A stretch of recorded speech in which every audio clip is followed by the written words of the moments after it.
Welcome to The Current by TreasureCoast.com, where we discuss interesting people, places, and happenings on Florida's Treasure Coast.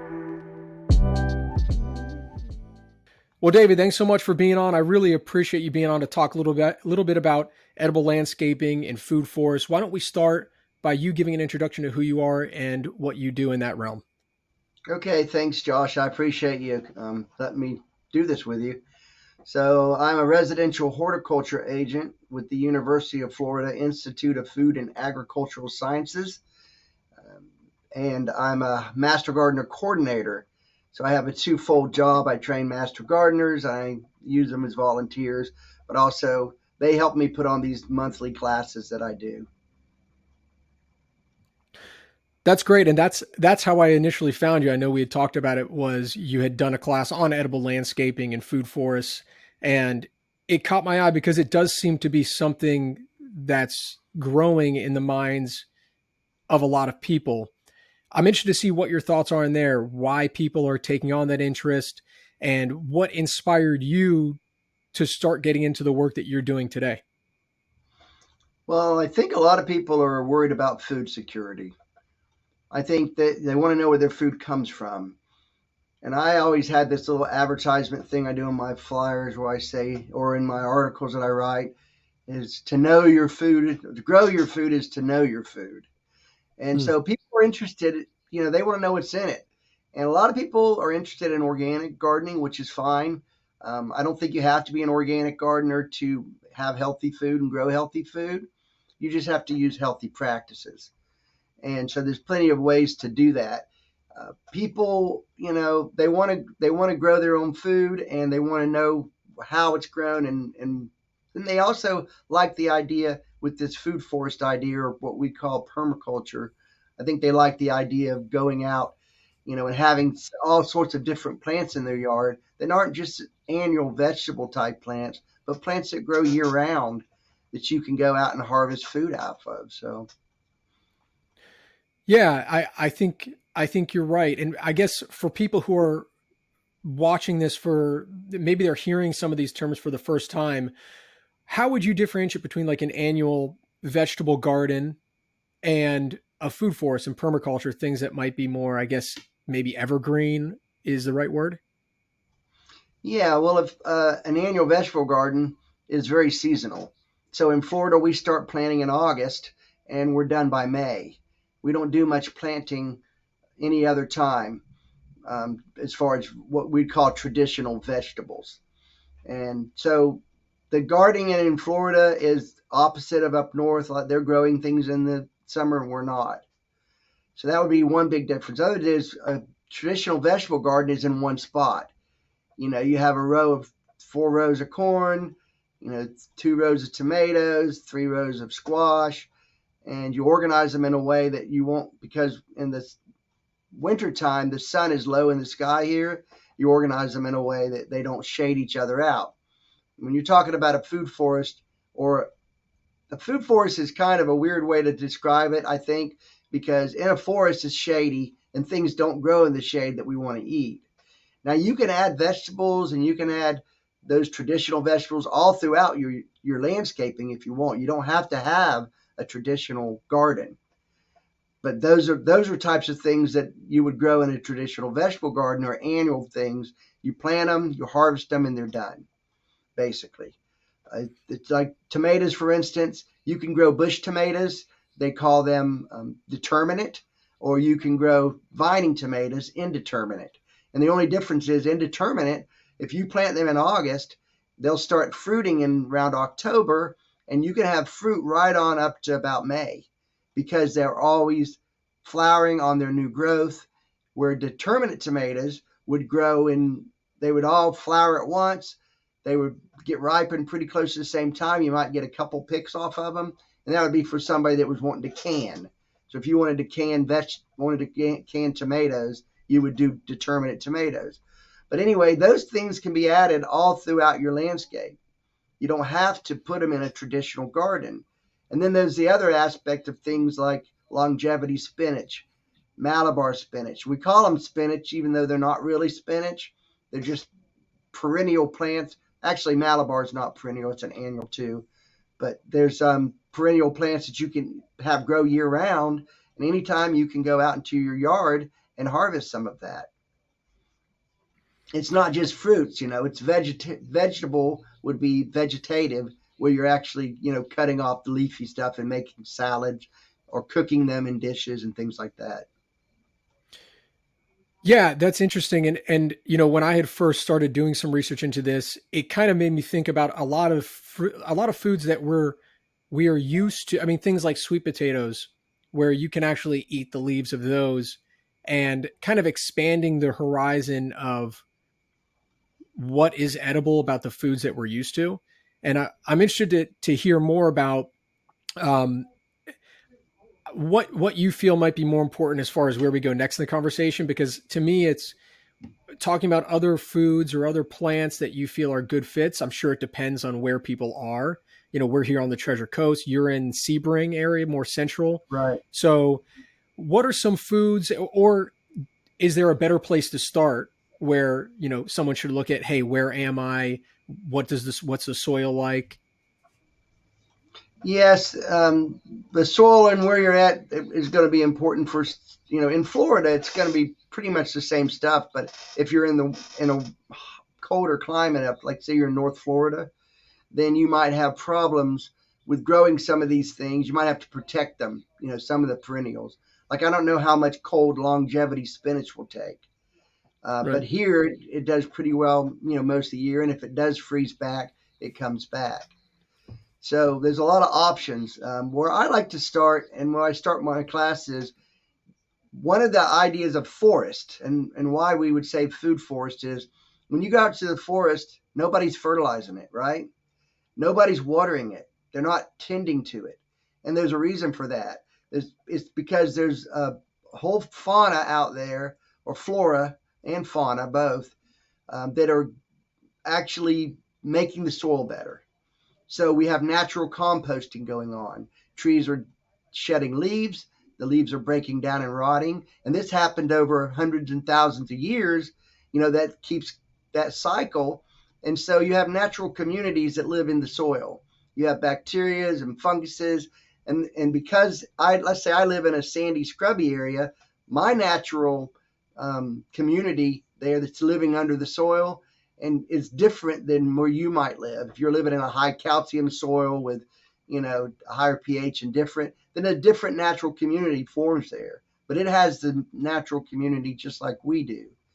So the soil health is kind of what I think about when you say food forest.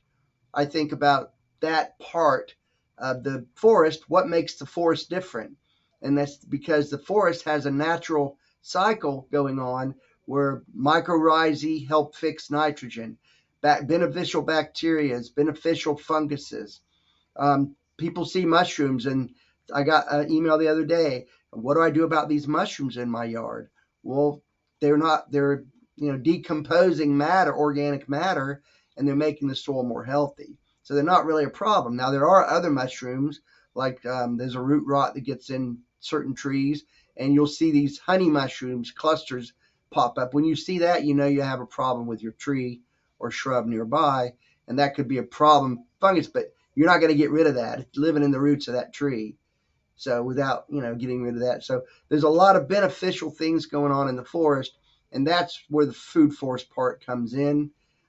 Obviously, out in a shady forest, you couldn't grow a lot of these things. So having a mix of fruit trees that are seasonal, and then having those things that you can eat any time of year, just about, whether it's summer, winter, whenever you can go outside. I like to use longevity spinach because it is easy to grow and it's very nutritious. But there's a whole bunch of list of plants like that you can actually grow in your yard. But we do Florida-friendly landscaping, and Florida-friendly landscaping is 9 principles. And those 9 principles are things like watering efficiently, using fertilizer right, making sure that your water systems are right, and doing things to make the soil healthier, putting on mulch that breaks down and naturally makes the soil better. So those kind of things that you can do for your yard. And so I build Florida-friendly landscaping principles into my talk because that's for that the idea is that you're making a healthier yard that's going to grow more stuff, better stuff. Got it. And so on the topic of watering, you had mentioned mulch, which I guess would be it would make use of making sure that the water's not being, I guess, evaporated or leaving too quickly. Or what are some other ways that people can uh, optimize their watering here in Florida? Um, well, you water it in the morning. Don't water at night. You know, start in the early morning and make sure your water shuts off by about 9 o'clock. We do have, and I tell people this, we do have statewide water restrictions where you're supposed to only water twice a week, and you have days depending on whether you live at an odd address or an even address. But part of those restrictions are that you are done watering by 10 o'clock, they say, but I think 9 o'clock would actually be a better time. And so the difference is just going to be soil types. Over on the Treasure Coast, you've got high calcium soils because you have a lot of limestone close to the surface. In the ridge, our limestone's down 50, 60 feet or more, depending on what part of the ridge we are. And just for your listeners that don't know what the ridge is, through the middle of Florida from Clermont to Lake Placid, there is a high sand hill as much as 300, maybe 50 feet above sea level. And it's from thousands and thousands of years of sand coming down from the mountains in Georgia and washing through and building up. And 2 million years ago, these were islands. There was Florida, where you're at right now, was underwater. And that's why the limestone's so close to the surface.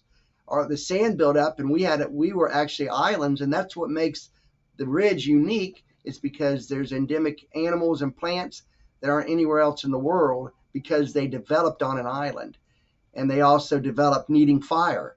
That's one thing that's very important here is we burn the scrub up to every 7 years because it renews everything. Those ashes and thing goes back into the soil, and there's plants that need it. They depend on that fire to have their life cycle go on. So we're in a unique system here, which is different than your area. So each area is a little different, but I think the idea of the food forest is the same, that you're trying to make a natural area in your yard. You're trying to make your yard more like the forest by doing these certain things that will help it, have beneficial things. And one of them is using pesticides responsibly. That's one of Florida-friendly things. And so all these things kind of come together and make it where you have a healthier yard and a lot less inputs. And that's what we want. We don't want to be putting as much fertilizer in. We don't want to be putting as much pesticides in. We want to limit that to as much as we can. And I'm not saying they're bad. They have their place. But the idea is to get your yard healthy in a way that it doesn't need it. Sort of like you working on your immune system. You have a healthy immune system. You don't have to worry about those things as much. Yeah, that's really that's an interesting analogy. I know that you had mentioned, you talked about longevity spinach and Malabar spinach. I think you had mentioned Okinawa spinach, and you had touched on fruit trees. Do you think that it's best for people to start with these larger trees or like a canopy layer to build down? Or you had also mentioned that there were different niches within each, even if you're on a suburban lot, a quarter acre, you might have different areas. So I'm interested in what your thoughts are there and what options you think are available to people as far as what could be on their radar. Yeah. Well, a lot of the fruit trees are kind of dependent on the weather here. So we can grow peaches now down to South Florida. Peaches need a certain amount of cold. They have to have if the old peach from Georgia needs 400 hours of chill hours, which is 45 degrees weather over the season. So many hours of 45 degrees and below. We've got that down. The University of Florida's developed peaches. We've got that down to 50 hours. So you can do it in South Florida now. You can have peaches. Same thing with blueberries. We're starting to grow more blackberries and raspberries and things like that. And I know my grandfather, 50 years ago or more, grew persimmons in his yard. The Chinese ones, the big ones, I don't know where he got them. I knew nobody else that did it. He had blackberries as big as your thumb. He had pineapples all over the place. He was already doing that kind of stuff, food forest stuff. I think you want to find your trees you like first, and you want to make sure that they work in your microclimate. And you had talked to me before about 9A and 9B and the different USDA zones. And in the University of Florida documents, we basically use North Florida, Central Florida, and South Florida. And within those areas, there's huge differences in microclimates. So even in, let's say we're in 9B, there may be some places in 9B that are actually really closer to what 10 should be. And there's some places up in 8 that might be closer to 9. And it has to do with if you're situated around water, how high you are. The ridge makes it warmer. Even on our ridge here, everything to the west of us is colder than to the east of us, because the most cold fronts come from the north and northwest in Florida. So as those cold fronts come down, they kind of push up against the ridge, and that cold air kind of pushes up there. So in my county, Highlands, one of the coldest areas is almost on the county line south. Glades County would be the next county below me. Then Venus, Florida, there's a place down there that is just ridiculous cold. And then north, there's a place called Sun and Lake and Sebring that's cold.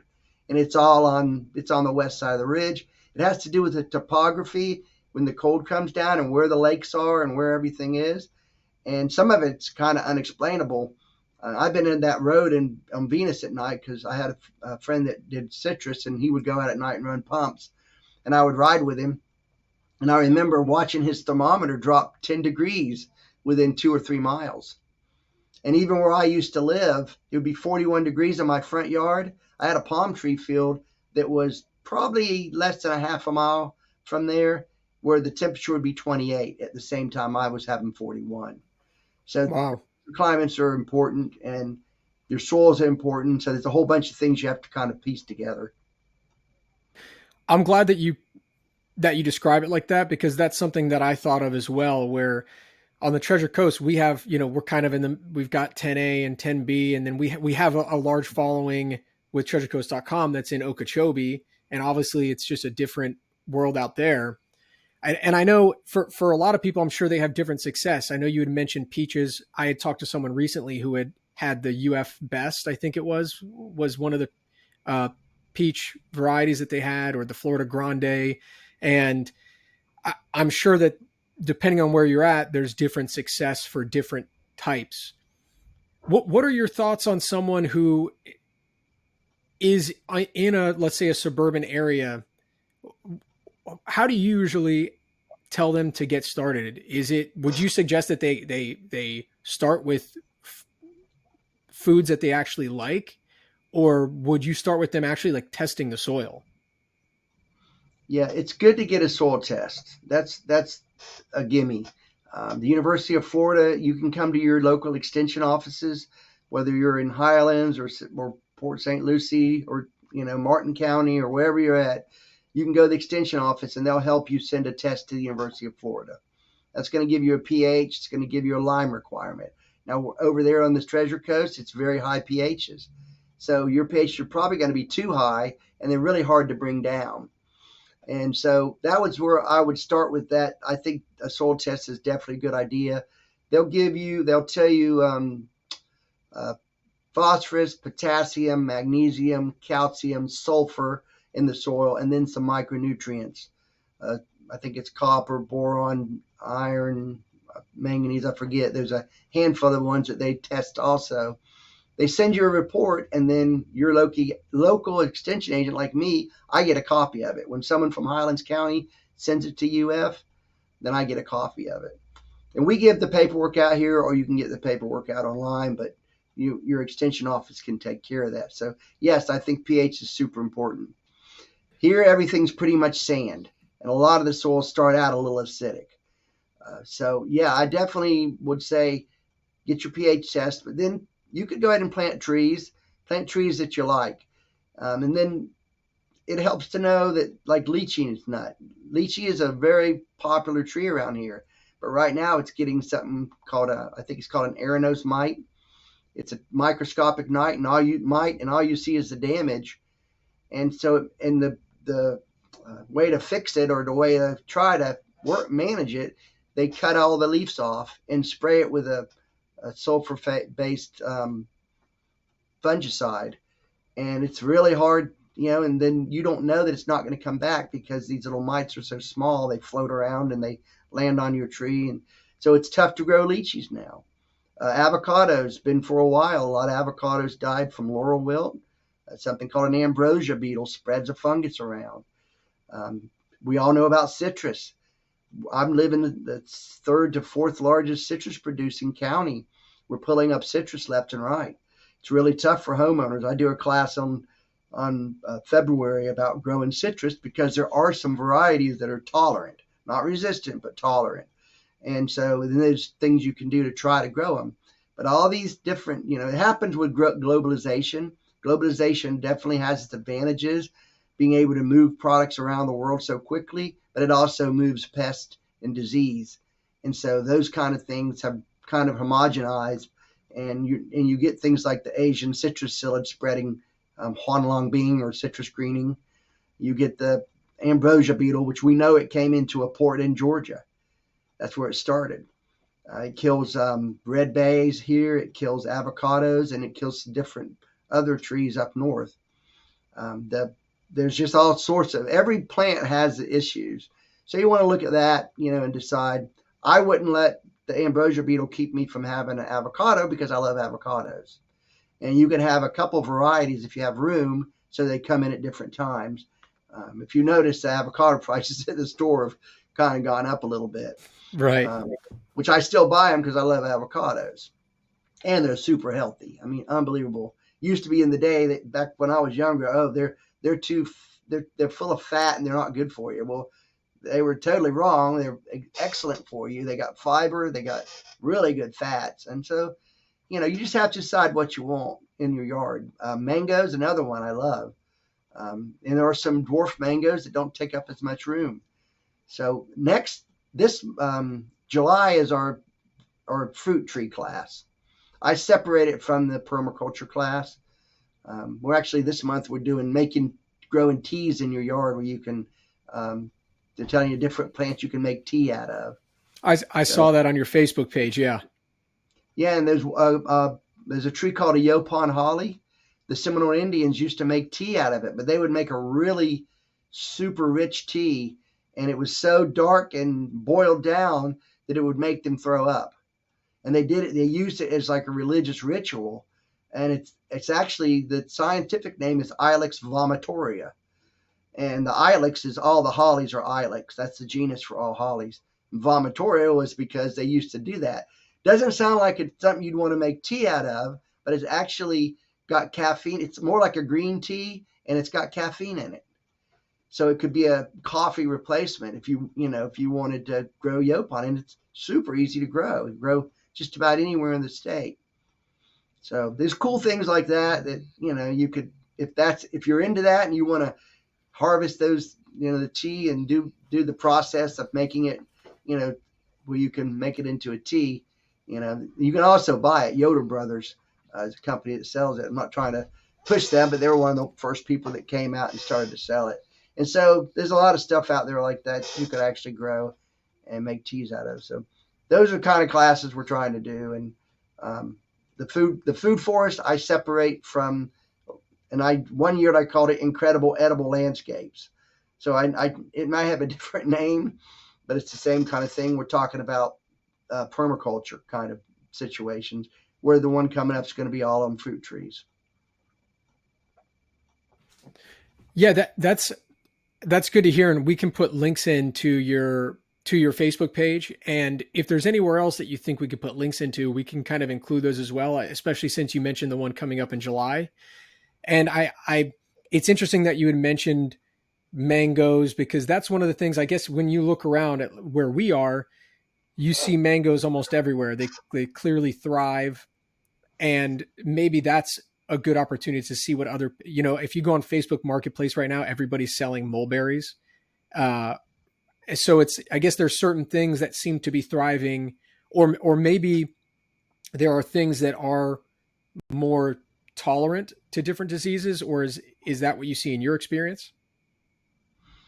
Well, yeah, there's always that, and it's you see that a lot in vegetables where something is resistant to these viruses or resistant to this and that. Mulberry is one of my favorites. It's actually there's a native to Florida mulberries like persimmons. We have native persimmons. They're not as edible, so but what it means is that the Chinese persimmon, the big persimmon, will grow here.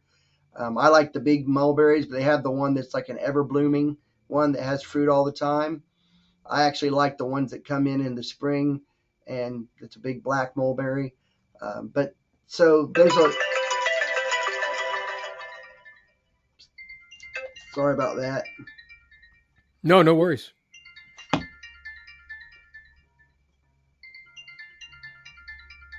Might have to edit this out. Oh, it's no sweat. Okay, I meant to do that and then I forgot. No, What no was I worries at saying? all. Well, I think you were talking about mulberries. I think you were mentioning that you preferred the variety that comes in the spring to like the everbearing type, and then you were talking about persimmons and Yeah, I got sidetracked when you said mulberries because that's one of my favorites. Another one that oh, we grow cool. here all the time, real easy, is loquat. Loquat's an easy to grow tree, and it used to be one of my dad's favorite fruits. But there's a lot of different things like that. Loquat's a small tree. Mulberry's not a super big tree, usually about 30 feet, and I think the ever blooming ones are smaller than that. And so I'm not against people having all those in their yard. They will find that birds love those, and you're going to get a lot of wildlife. And that's Florida friendly principle number 5 is to attract wildlife. So that's always a conundrum when we're talking about food because people don't like it. They find out, this raccoon came in the yard and ate their pineapple right as they were getting ready to pick it. And I've had the same thing happen. I look at a pineapple and Yeah, say, "Oh, I need to pick that. It's ready." And the next day I come out and it's got holes in it, between rats sometimes, but raccoons. So I say, well, pick them early. As soon as you see a little bit of yellow, get them off. They'll turn right. So there's so many things to grow out there. You could just stick in your yard, and like you said, it doesn't have to be a traditional garden. You could grow collard greens around your plants. And just collard greens are a tough, easy to grow plant. I love beets because not only do I like beets, but I love beet tops. Beet yeah. tops are me as good as any kind of green you're going to eat. So it's a long list of plants that you can actually put in your yard, but a lot of that my class is really talks about Florida friendly landscaping principles because those are the principles we want to use, to have a healthy yard with less inputs, and then understand soil health a little bit more, understand about the different funguses and things, bacterias. One thing I do like about organic fertilizers, and I'm not against organic, but I don't feel like you have to be organic. But a lot of these organic fertilizers, they do have beneficial bacteria in them, kind of like probiotics for people, Yeah. but it's for plants. And those bacteria they help the soil life of the plant. What are the biggest challenges that you see with people, or the questions that you get most often when you're holding these events, or if you're talking to people? What do you see as the challenges that a lot of people face? I think the challenge a lot is water, when to water and how to water. Um, you even get this with your yard sometimes. Someone will come in and say, I have a sprinkler system. How long should I let it run? And the question has to be, well, I don't know because I don't know how much water it puts out. I can tell you your grass should get, an inch, 3/4 to an inch of water at each watering time because we prefer you water deeply. That would go the same for trees and things. We water deeply and less often so the roots try to go down and really become more, more used to not having water and being down farther, so you get a lot of that kind of questions. But there's also people, a lot of it, and I tell them, they say, well, I have a brown thumb. And I say, nobody has a brown thumb. The problem is it may not be on the top of your radar. You have to love what you're doing. You have to want it. You have to want to do it. You can stick a tree out in the yard and just forget about it. And maybe it lives, maybe it dies, maybe it doesn't do well. Or a plant, some other plants. But you have to be persistent with how you take care of your plants and what kind of process you've got in your mind to do it. And so I always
that's a wrap for this episode of The Current by treasurecoast.com.